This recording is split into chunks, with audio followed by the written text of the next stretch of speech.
Los Ángeles, California. Verano de 1971. Son las 11:15 de la noche y el aire dentro de ese estudio de televisión se siente como una cuerda de piano a punto de reventar.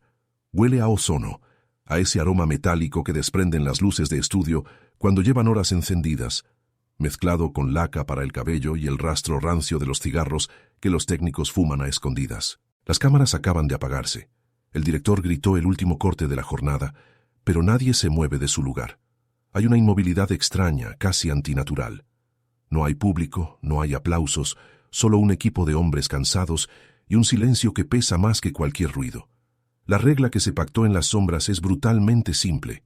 Lo que pase en los próximos 60 segundos no existe para la prensa. No hay guantes, no hay referee, no hay campanas de advertencia.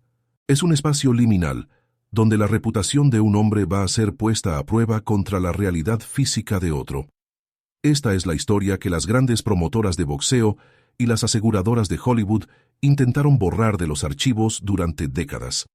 Un encuentro que no debería haber ocurrido, nacido de un roce de egos en un camerino de la ABC apenas 3 días antes. Yo he pasado gran parte de mi vida en gimnasios de mala muerte, de esos donde el sudor se queda pegado a las paredes y el éxito se mide por cuántos dientes conservas al final de la semana. He visto a campeones mundiales romperse en pedazos en la soledad de un vestidor, y he visto cómo se fabrican leyendas con una sola mentira bien colocada.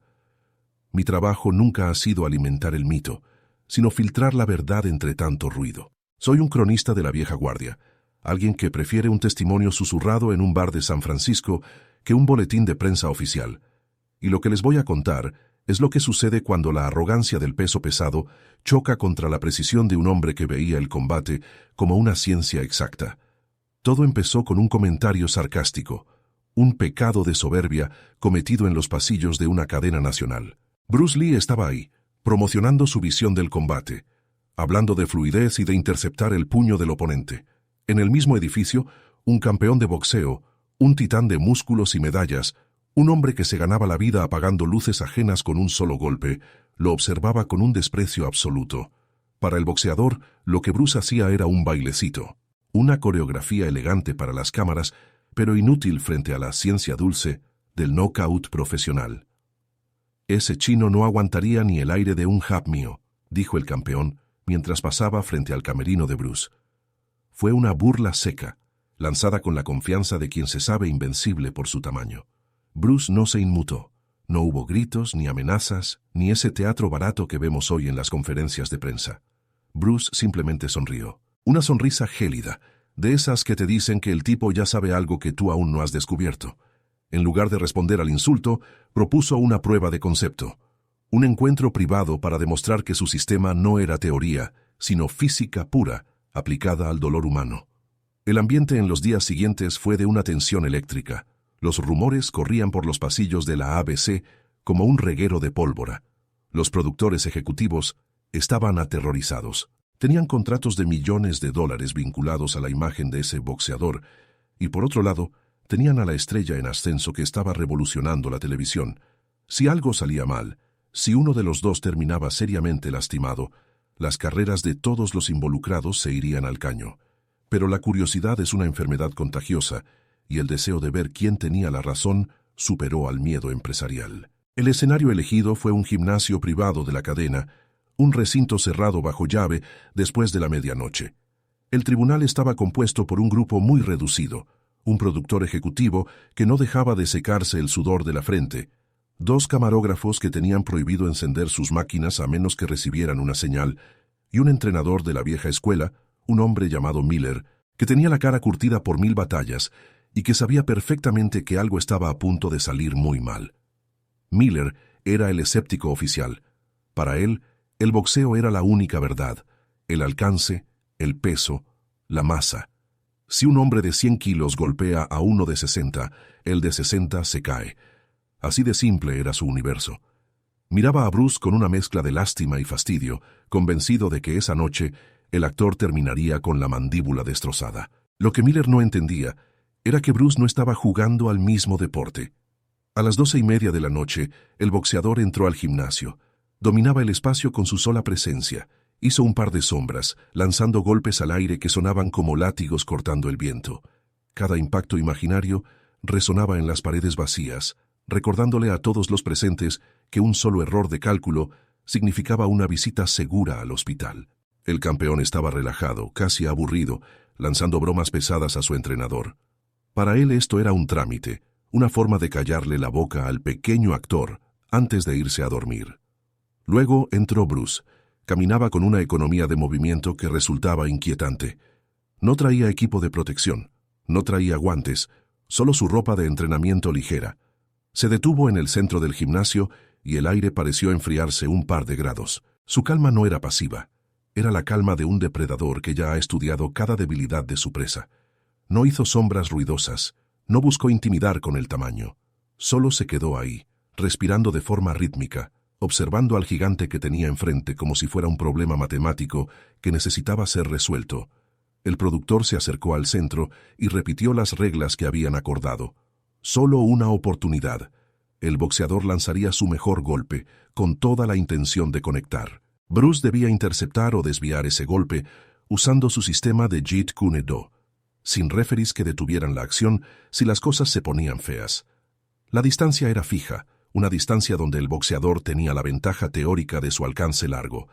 Era una configuración diseñada para favorecer al titán, para que no hubiera excusas de falta de espacio o movimientos rápidos.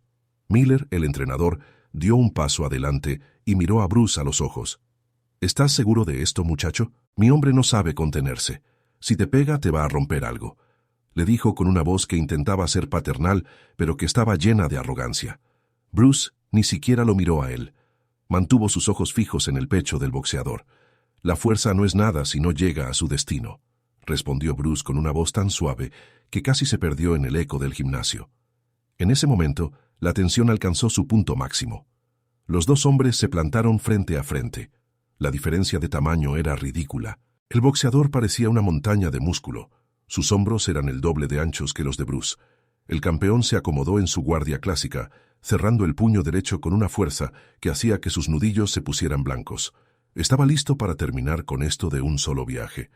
Quería humillar a Bruce, quería demostrar que todo ese misticismo oriental no tenía lugar en un ring de verdad. Por un segundo, nadie se atrevió a respirar. El productor levantó la mano para dar la señal. El silencio en la sala era más fuerte que cualquier grito. Podías escuchar el zumbido de una mosca atrapada en una de las lámparas superiores. El boxeador ajustó sus pies, hundiendo las puntas de sus zapatos en la lona, cargando toda la energía de sus piernas en su cadera, preparándose para lanzar un derechazo que llevaba meses de entrenamiento y años de frustración acumulada. Bruce, por el contrario, parecía estar casi relajado. Sus manos no estaban en una guardia cerrada, sino abiertas, flotando en el espacio frente a él, como si estuvieran sintiendo las corrientes de aire. No había tensión en sus hombros, no había miedo en sus ojos. Estaba en ese estado de vacío, donde el tiempo parece dilatarse. El detalle que nadie notó en ese momento, excepto quizás Miller, que empezó a fruncir el ceño, fue que Bruce no estaba mirando los puños del boxeador. Estaba mirando el centro de gravedad del gigante. Entonces el productor bajó la mano. Fue un movimiento rápido, casi un espasmo. El boxeador no esperó ni un milisegundo. Lanzó el golpe. No fue un jab de prueba, fue un ataque real, un proyectil de carne y hueso dirigido directamente al rostro de Bruce. El sonido del aire siendo desplazado por el puño del campeón fue como un rugido sordo. El tiempo se detuvo para los testigos. Todos esperaban ver la cabeza de Bruce salir despedida hacia atrás. Esperaban el sonido seco del hueso rompiéndose contra el granito. Pero lo que sucedió a continuación desafía toda lógica deportiva tradicional. En el preciso instante en que el golpe del boxeador alcanzaba su punto de máxima aceleración, antes de que pudiera generar la fuerza de impacto total, Bruce se movió. No retrocedió, no huyó.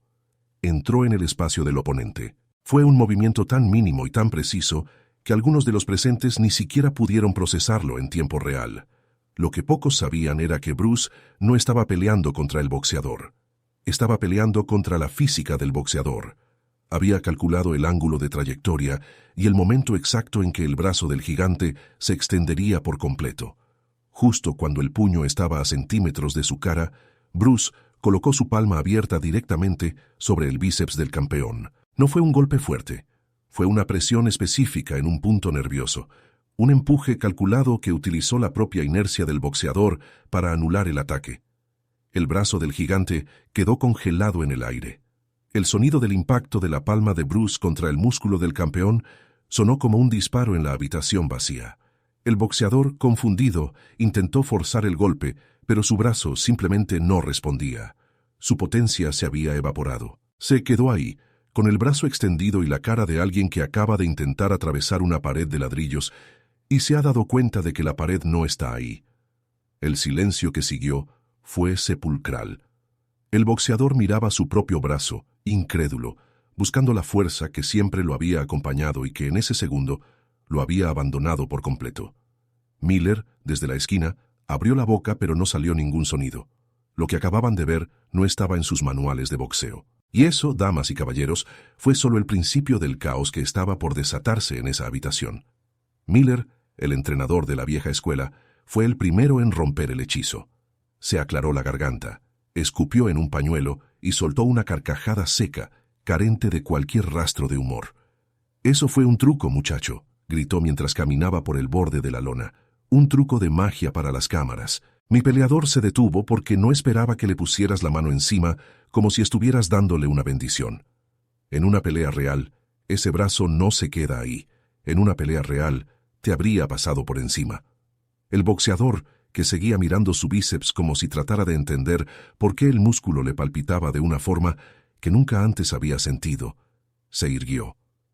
La confusión en su rostro se transformó rápidamente en algo mucho más peligroso. Humillación. Un hombre que ha sido coronado como uno de los más fuertes del mundo no acepta que un tipo de 60 kilos le detenga el brazo con una palma abierta. Su ego, alimentado por años de victorias por nocaut y portadas de revistas, acababa de recibir un tajo profundo. «Tiene razón», dijo el campeón, con una voz que ya no tenía rastro de la burla anterior. Ahora era una voz de combate. «Vamos a hacerlo de nuevo. Pero esta vez no me voy a detener para ver qué haces.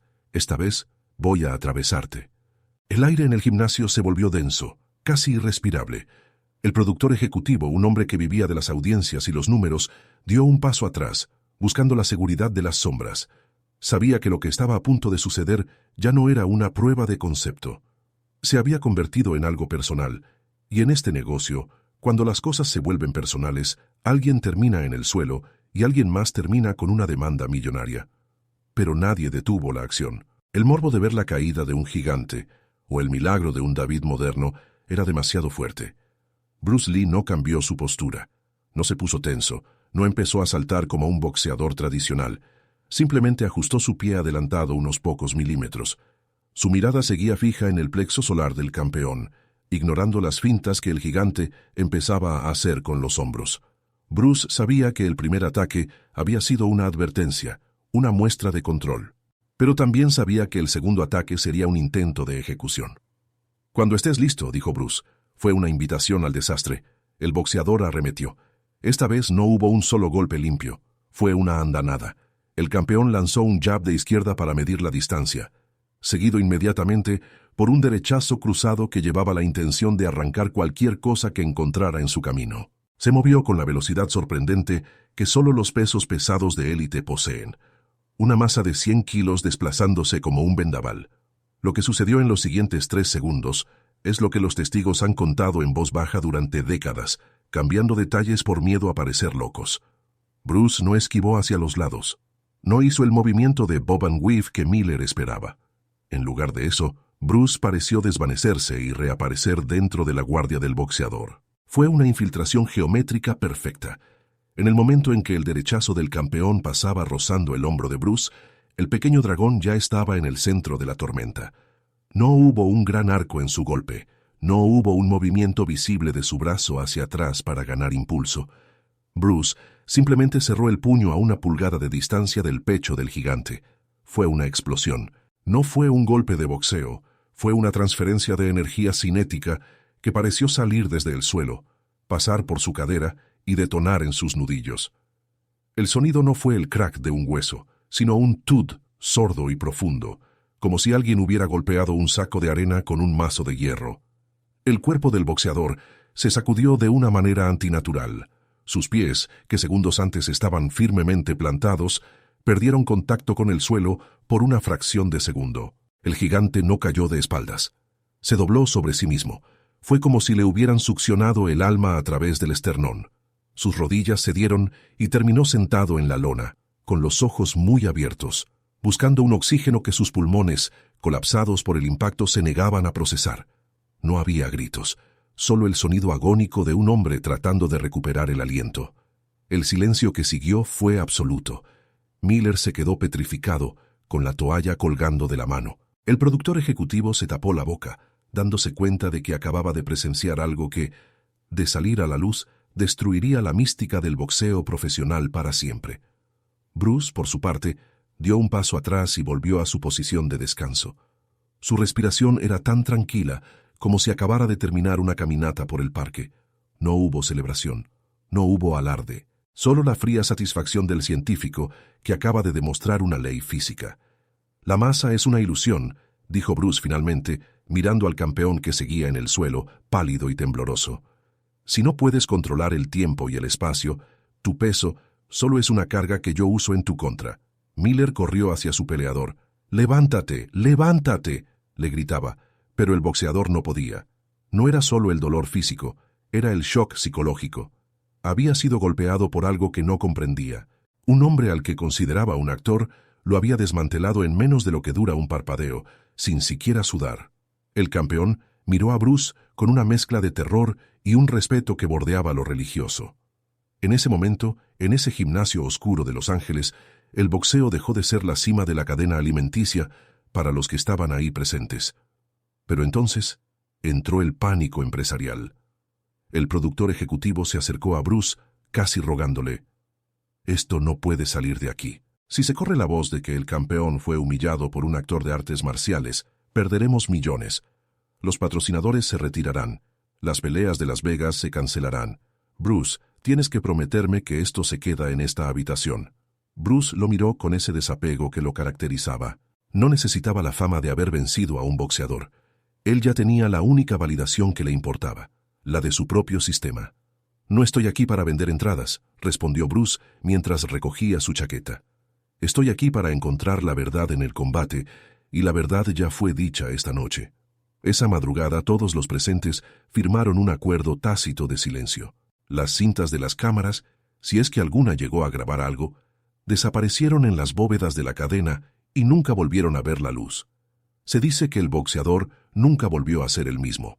Su confianza se había quebrado y sus siguientes peleas carecieron de esa agresividad ciega que lo hacía temible.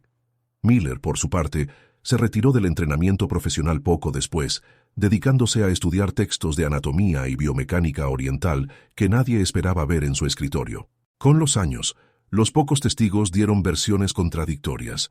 Algunos dijeron que fue un golpe al mentón, otros juraron que Bruce nunca lo tocó y que el boxeador se desmayó por el miedo.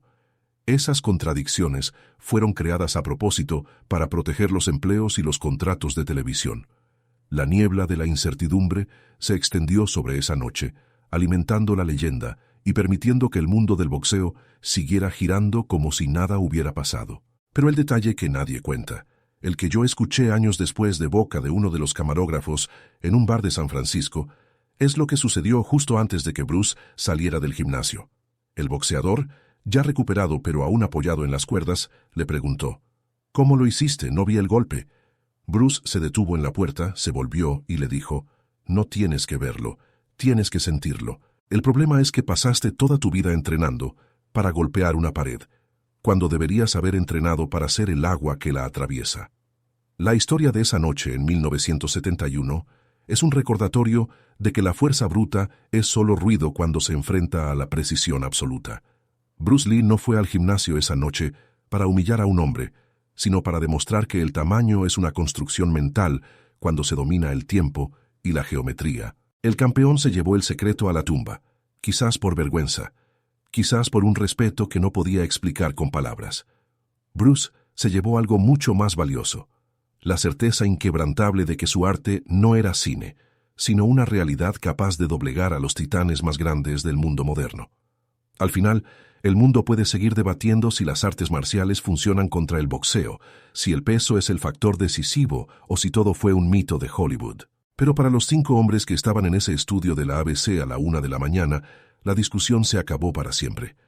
Ellos vieron caer a una montaña y entendieron que, en manos del hombre adecuado, una pulgada de distancia es más que suficiente para cambiar la historia. El aire en Los Ángeles volvió a ser normal al amanecer, pero para los que estuvieron allí, el mundo ya no se sentía igual. Habían visto lo invisible. Habían visto cómo la ciencia del espíritu derrotaba a la ciencia de la carne. Y esa es una verdad que ninguna cadena de televisión, por poderosa que sea, podrá borrar jamás de los archivos de la realidad. El mito nació esa noche, no por lo que se dijo, sino por el silencio que siguió al golpe. Un silencio que aún resuena para cualquiera que se atreva a dudar del poder de la mente sobre la materia.